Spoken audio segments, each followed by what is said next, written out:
¿Qué tal? Muy buenas noches. Bienvenidos y bienvenidas a este programa muy especial, en la cual analizamos la coyuntura y la situación política desde una mirada marxista. En marzo de 1871 se produjo un evento sin precedentes a nivel mundial y de la historia, ¿no? Por primera vez, los trabajadores y la clase trabajadora tomó el poder e intentó reorganizar el Estado bajo sus propios términos.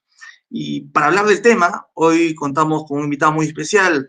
Él es Gonzalo Rojas, quien es docente de la Universidad Campiña y militante también del Movimiento Revolucionario de los Trabajadores. ¿Qué tal, Gonzalo? Muy buenas noches. Hola, Bienvenido. buenas noches. Una alegría poder estar con ustedes. No, a ti te agradecemos bastante esta deferencia, ¿no? Y hoy lo que nos convoca es hablar, pues, de la Comuna de París, un evento que sucedió justo en marzo, pero hace ya buen tiempo, pero es interesante tenerlo presente porque hay que sacarle enseñanza, ¿no? Yo te consulto, Gonzalo, ¿cuáles fueron desde entonces el contexto, la situación en la cual se produce la Comuna de París, las condiciones políticas y sociales que llevaron a que se produjera ese evento? Sí, muchas gracias, Ricardo, por la pregunta, por la invitación a la Izquierda Diario Perú y a la corriente socialista de los y las trabajadoras, los trabajadores y las trabajadoras. Eh, la Comuna de París se inició, como vos bien dijiste, el 18 de marzo de 1871, ¿no? ¿Qué pasaba en Francia en ese momento histórico? Estaba en la guerra franco-prusiana, ¿no? Teníamos una guerra, digamos, entre Francia y Prusia. ¿Mm? Y se daba una situación particular. Fue precedida de la guerra franco-prusiana y la situación particular es que se dio una coyuntura muy particular para la burguesía francesa. ¿Mm?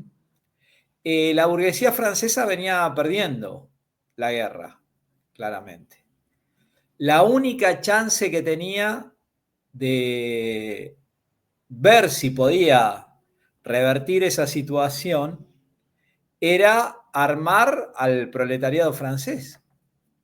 Pero imaginen si el proletariado francés triunfaba sobre Prusia, cómo la burguesía iba a desarmar a ese proletariado e iba a poder continuar explotándolo de forma relativamente pacífica, ¿no? Es en ese contexto que se va a dar la Comuna de París. ¿Mm? La burguesía tiene una opción de hierro. Para defender París precisa armar al proletariado. Si arma al proletariado, es la revolución que triunfa.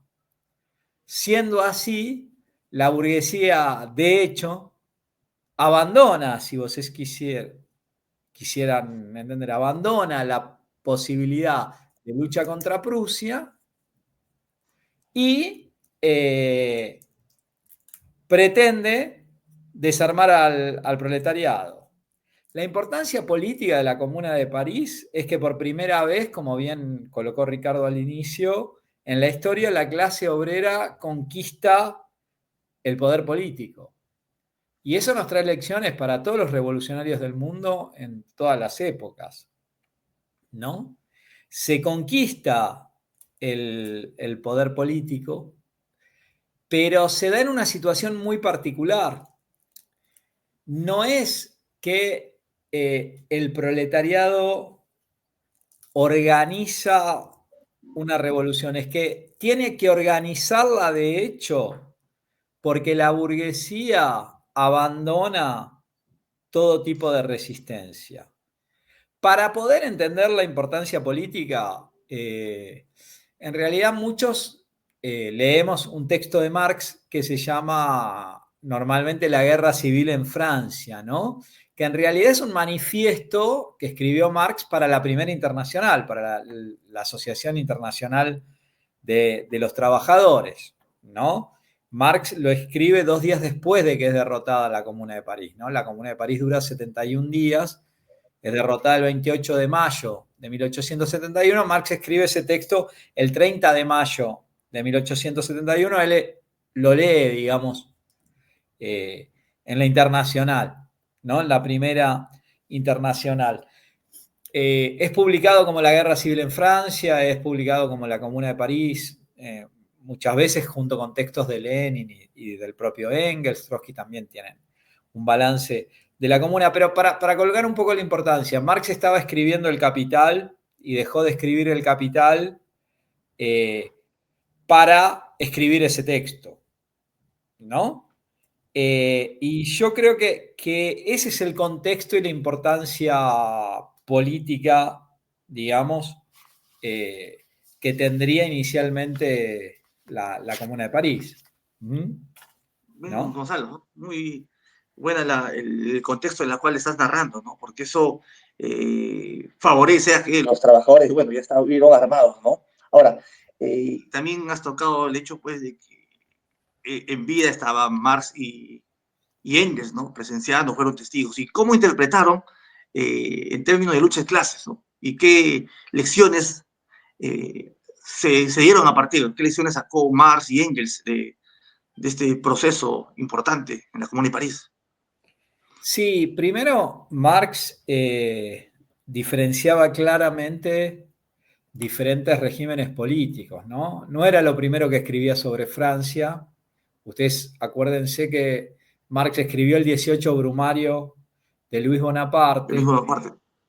¿no? Y es justamente, él va a oponer dos formas políticas completamente antagónicas. El imperio, digamos, que era la forma política que tenía lo que llamamos nosotros de bonapartismo en el marxismo, digamos, a partir de ese análisis de Marx, del 18 Brumario de Luis Bonaparte, con la Comuna, ¿no? Pero Marx profundiza ahí también varias cuestiones sobre el propio carácter del Estado burgués. ¿Por qué? Porque todo forma parte de un proceso político también, ¿no? Tenemos la cuestión de la guerra. Y en septiembre de 1870, frente al imperio se había proclamado la república, pero se proclama la república en un contexto que los dirigentes obreros están presos, digamos, ¿no? Y que las tropas prusianas avanzan sobre París. La burguesía quiere construir un gobierno de unidad nacional, pero después se da esa paradoja que yo coloqué ahí, ¿no? O arma el proletariado y es la revolución, o tiene que capitular. ¿Qué pasa? La burguesía capitula. Digamos, frente a la opción de tener que armar al proletariado, la burguesía toma la decisión política de se rendir. Pero la particularidad es que estamos hablando de un contexto histórico en que no existían ejércitos profesionales en el sentido del ejército burgués que conocemos hoy en todos los estados capitalistas, sino que en realidad quien defendía la ciudad era una Guardia Nacional. Y la Guardia Nacional era la que tenía las armas. Cuando diferentes actores políticos burgueses, el intendente de París sería, ¿no? Trata de recuperar las armas porque la burguesía se había rendido, la propia Guardia Nacional reúne su comité central, de ahí que muchos partidos revolucionarios tomen la idea de comité central, ¿no? Que era el comité central de la Guardia Nacional que se reunió en la Comuna de París y decide no entregar las armas. Al no entregar las armas, es el comienzo de la revolución, ¿no? El ejército no consigue recuperar las armas. Estamos hablando de lo que quedaba del ejército bonapartista, porque una buena parte del ejército estaba, digamos, prisionera de Prusia, ¿no? Y la Guardia Nacional se reorganiza, digamos, de otra manera. Se forma de esa forma un gobierno provisional. Y en ese contexto existe primero una manifestación, digamos, de los distinguidos, de los sectores burgueses y demás, pero se va a dar una situación política bien particular, digamos, ¿no?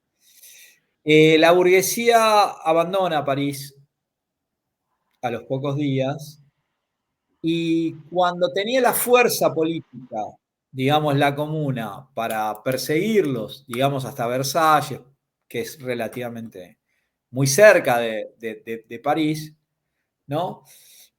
Cuando la comuna tiene esa posibilidad, duda. Y al dudar, digamos, permite que huyan, digamos, y se pueda reconstruir un ejército para la contrarrevolución, ¿no? Pero si vos me decís qué es lo más importante que tiene la comuna en estos 71 días, yo creo que son un conjunto de medidas políticas, ¿no? Eh, claras, y de la cual podemos extraer muchas lecciones. Pero para resumir esta primera parte, antes de las medidas políticas, colocaría dos cosas.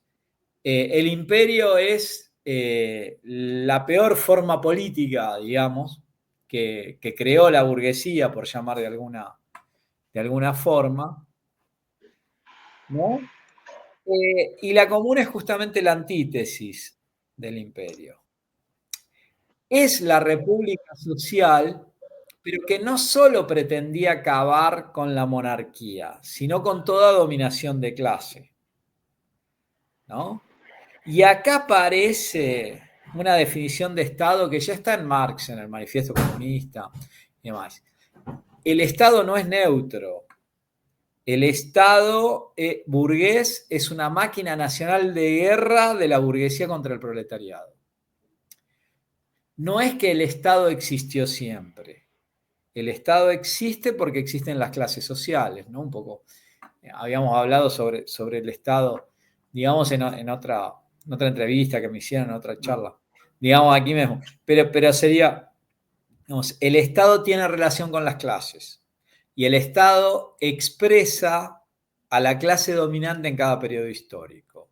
A los amos, el Estado esclavista; a los señores feudales, el Estado feudal; y a la burguesía, el Estado capitalista.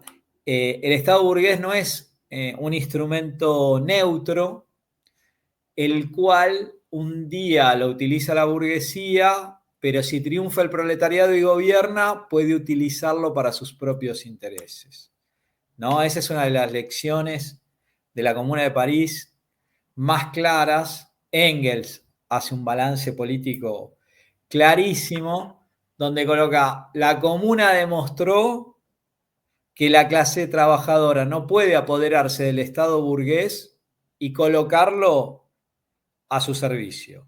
El Estado, que fue creado para defender los intereses de los capitalistas, defiende los intereses capitalistas.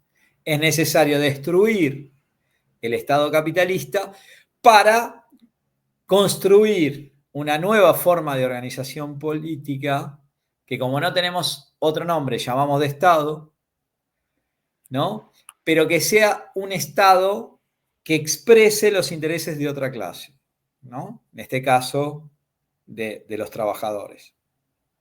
¿Mm?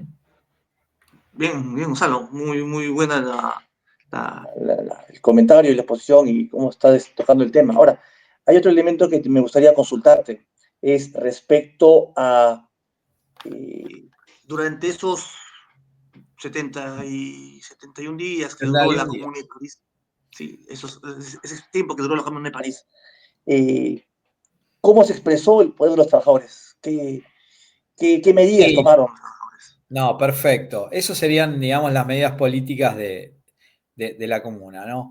El primer decreto de la comuna sustituye el ejército permanente por el pueblo en armas.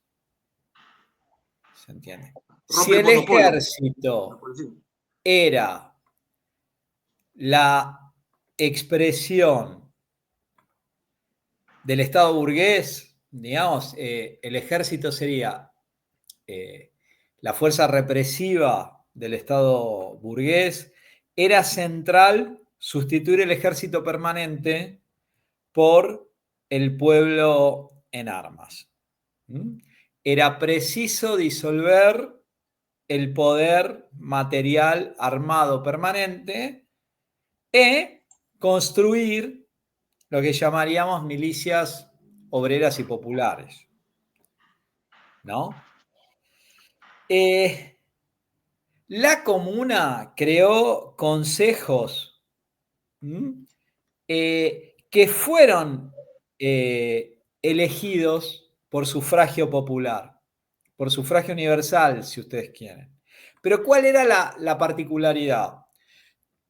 Todo representante tenía un mandato que era responsable y revogable para quien lo había electo.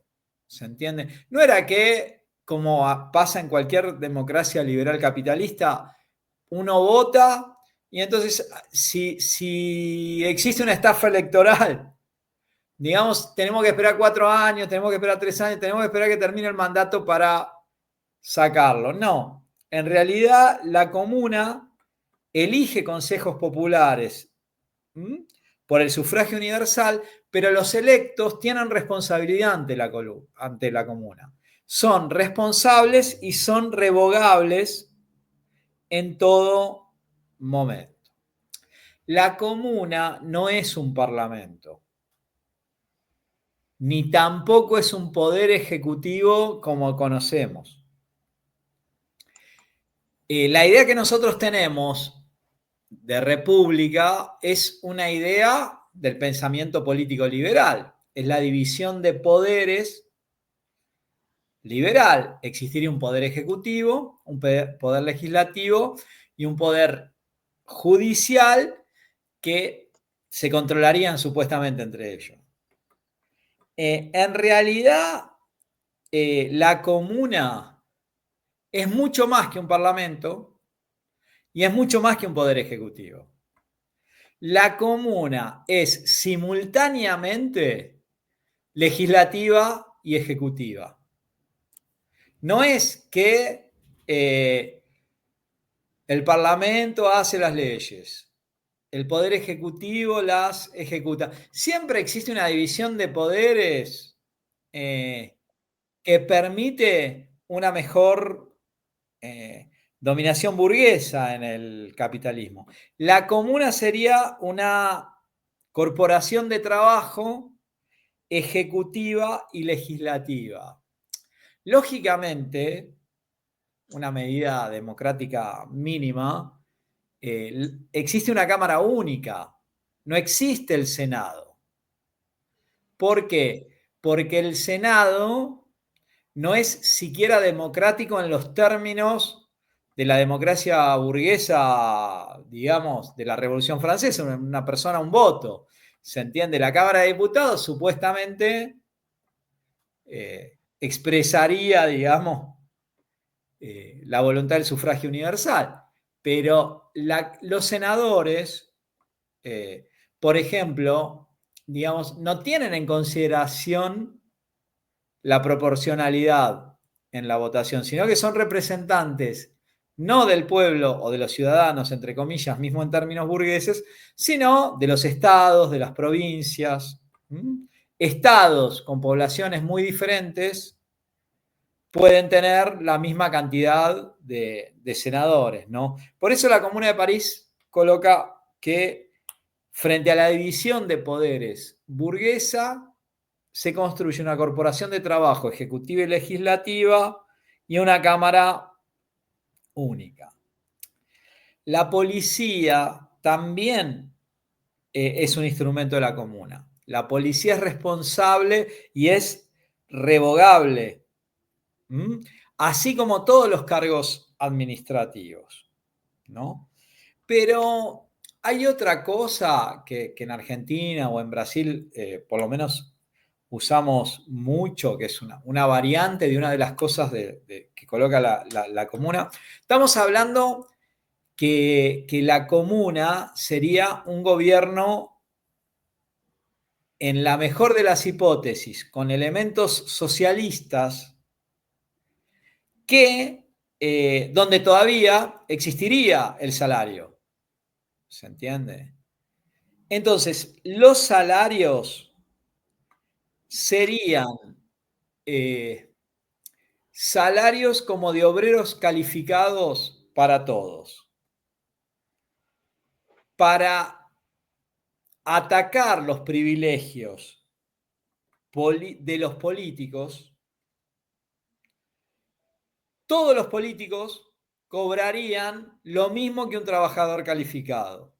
Si você hace política, você no tendría un privilegio por hacer política. Ni político ni material, ¿se entiende? Você ganaría lo mismo que un obrero calificado. ¿Qué estamos diciendo con esto? Que al ser un obrero calificado, digamos, esto implica que serían salarios que permitirían resolver las necesidades básicas claramente, ¿se entiende? No sería el salario mínimo. Sería todo trabajador ganaría lo mismo que un obrero calificado, ¿no? Y la idea sería, para ir resumiendo, para no ser tan largo, la comuna sería pensada en términos municipales y estaduales, se separa la iglesia del Estado, esto es importante, ¿no? Se expropia la iglesia como propietaria, ¿no? En las iglesias van a funcionar los clubes rojos, ¿no? Porque la idea sería, destruida la fuerza material del Estado, es preciso destruir la fuerza espiritual, digamos, ¿no? Y aparece con la Comuna de París lo que vamos a conocer como la enseñanza pública y gratuita. Antes de la Comuna de París, la educación no era pública ni gratuita. Los funcionarios judiciales también son electos y también ganan lo mismo que un obrero calificado. Yo coloqué aquí nada más que algunas cosas como para algunas de las medidas políticas. Y esto lo más importante, porque todos los gobiernos dicen, no, nosotros queríamos hacer cosas mejores, pero nunca tuvimos tiempo, que precisamos más tiempo. Esto fue 71 días y en medio de una guerra y una guerra civil. Sí. Bien, Gonzalo, por esa explicación que nos estás dando, ¿no? De qué significó el poder de los trabajadores durante ese corto tiempo, pero que significó un punto de quiebre y enseñanzas, de las cuales aprendieron Marx, Engels, y posteriormente se implementó, bueno, teorizó Lenin durante los primeros años en el Estado obrero en Rusia. Ahora, también has comentado sobre un elemento importante hace un momento, ¿no? Que la Comuna de París mostró que el proletariado no puede simplemente tomar el Estado burgués, sino debe destruirlo, ¿correcto? Y reemplazarlo por el poder de los propios trabajadores. Ahora, ¿cómo puede aplicarse esa lección hoy, 2025, frente al neoliberalismo, a la crisis del capitalismo y también a salidas reformistas que se dan desde gran parte de la izquierda, ¿no? Que plantean una política de conciliación de clases. Claro.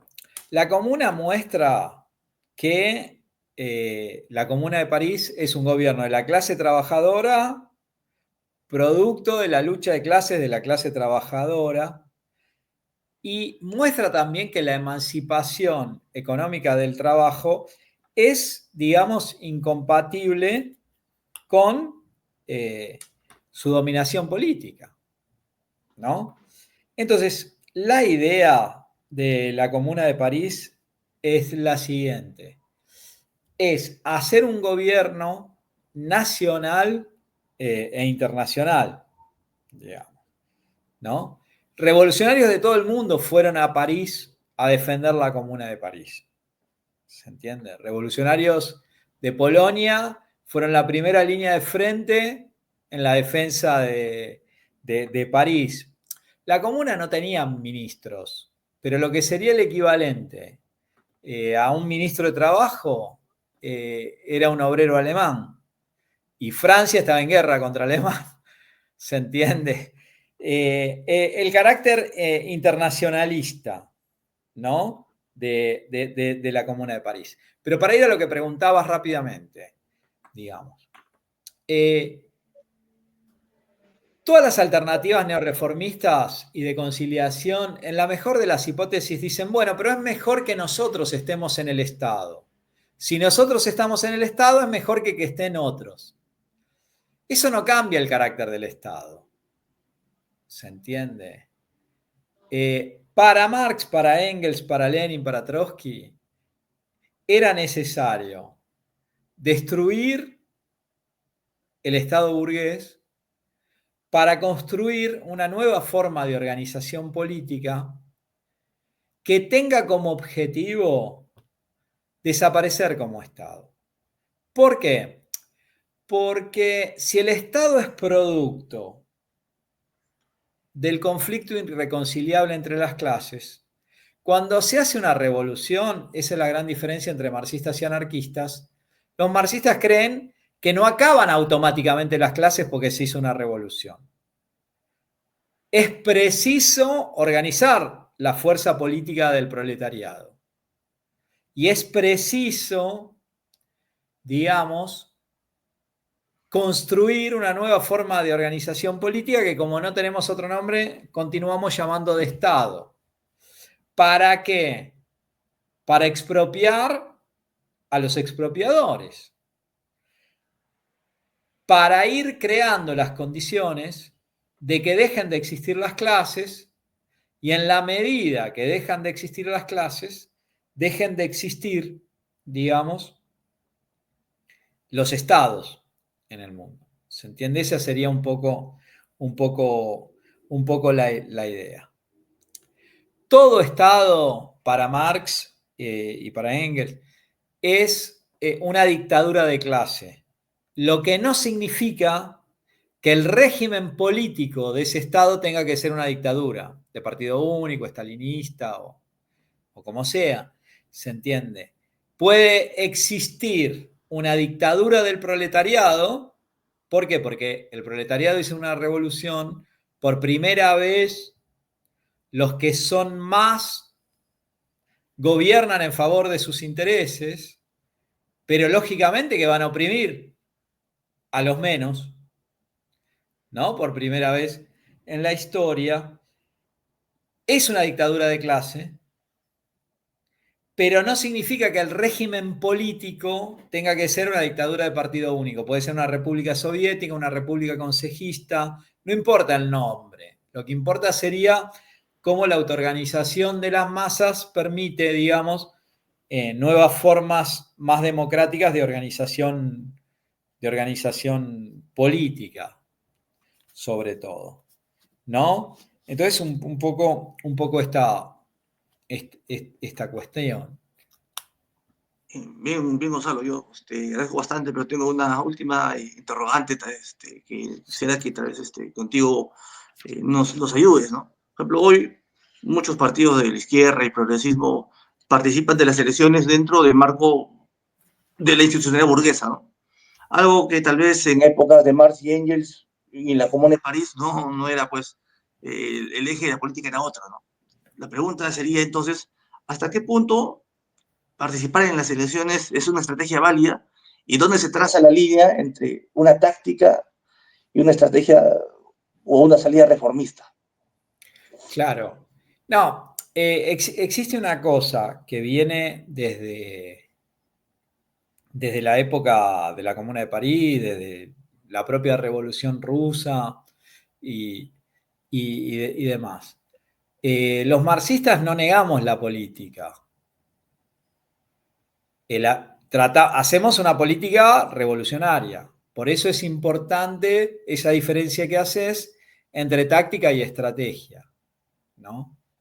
Si no existe una situación revolucionaria, si no existe posibilidad de revolución y hay elecciones, los marxistas no niegan la posibilidad de hablarle a los trabajadores y mostrar cuál es su programa y su política. El problema no es participar o no participar de las elecciones en abstracto, ¿no? Si no se entiende en el marco de qué estrategia. Qué sé yo, nosotros siempre el ejemplo que damos es el Frente de Izquierda y los Trabajadores Unidad de Argentina, el Partido de Trabajadores Socialistas. El PTS participa y tiene 4 diputados nacionales, participan, digamos, del Parlamento, pero la cuestión no es participar del Parlamento, es diferente de participar del Ejecutivo. Estamos hablando participar del Parlamento con una estrategia parlamentarista revolucionaria, que era lo que hacían Lenin, digamos, desde la Segunda Duma, que era 1000 veces más antidemocrática que la elección que puede haber en Perú, en Argentina o en Chile. ¿Se entiende? Pero el problema no es participar o no, sino con qué estrategia participar, con una estrategia revolucionaria para utilizar esa fuerza que se obtiene en la institución o en la superestructura, pero para movilizar a fuerza extrainstitucional contra todo el sistema. ¿Se entiende? Eso es un poco, digamos, la cuestión, ¿no? Lógico que hay que analizar cada coyuntura, pero en general las elecciones le sirve a la izquierda revolucionaria para hacer política, en el sentido de poder expresar su programa y tratar de aprovechar ese marco completamente desfavorable para construir relaciones de fuerza contra el Estado. ¿Se entiende? Esta sería un poco mi visión, ¿no? En relación a eso. Engels, en la introducción de 1895 a la lucha de clases en Francia, va a colocar esa cuestión, ¿no? Y fue censurada tanto por los socialdemócratas como por los estalinistas. Justamente por eso, porque Engels va a decir, es paradójico, nosotros los socialistas avanzamos a veces más, digamos, participando de las elecciones y demás, pero no para gobernar. Eso no significa que vamos a renunciar al derecho sagrado de la revolución, fala Engels, sino que sirve para medir fuerzas, ¿no? Claro, Gonzalo, muy clara la explicación. Yo te agradezco bastante por esta preferencia y por este espacio que nos estás brindando para poder dialogar sobre un hecho sin precedentes y a partir de la cual, pues, los revolucionarios siempre tenemos presente y debemos de aprender las enseñanzas. Yo quisiera cerrar esta exposición que estás haciendo, tal vez con algunas palabras finales que tengas, algunas reflexiones, algún comentario tal vez que se te haya ido, ¿no? Sobre la Comuna de No, París. para que la gente también, digamos, para cerrar la historia, la Comuna de París fue derrotada, digamos, fue una masacre, digamos, de trabajadores y demás. Y Engels, Lenin, Trotsky encuentran fundamentalmente, digamos, hacen un balance político y esos errores tienen relación también con las fuerzas políticas que actuaron ahí, ¿no? Los blanquistas y los anarquistas. No vamos a desarrollar acá. Pero, ¿cuál es la conclusión que se tira de la Comuna de París? Todos ellos, para hacer una revolución es preciso que exista un partido revolucionario. Puede haber rebeliones a miles. Si no existe un partido revolucionario que se prepara antes del momento de la revolución para poder llevar una estrategia revolucionaria que permita el triunfo de esa revolución, las rebeliones van a acabar. El caso de Chile es evidente, hubo una rebelión gigantesca y acaba capitalizando a alguien que aparece como por fuera del sistema político, pero que reproduce toda la lógica del sistema político en lo que ustedes llamaban, nosotros llamamos el neorreformismo, digamos, Boric. Y llamamos neorreformismo por llamar de una forma respetuosa, digamos, porque no son ni reformistas, no sé si son neo. Pero un poco esa cosa, ¿no? Tenía eso como para decir. Bien, Gonzalo, yo te agradezco bastante por tu tiempo, por explicarnos y por haber compartido. También te quisiera comprometer para siguientes programas en los cuales podemos dialogar sobre estos temas y profundizar estas elecciones que nos ayudan mucho a los marxistas porque tenemos que estar preparados y entender que la única salida es construir un partido a escala mundial, como lo quería Marx, ¿no? Y eso es una tarea nada fácil, pero tenemos que hacerla. Es una tarea que nos hemos propuesto los revolucionarios. Muchas gracias, Sí, Gonzalo. no, una alegría grande. Felicitaciones por el programa y felicitaciones a la Izquierda Diario Perú. Una alegría. Muchas gracias, Gonzalo. Bueno, amigos, eso ha sido todo por hoy. Muchas gracias.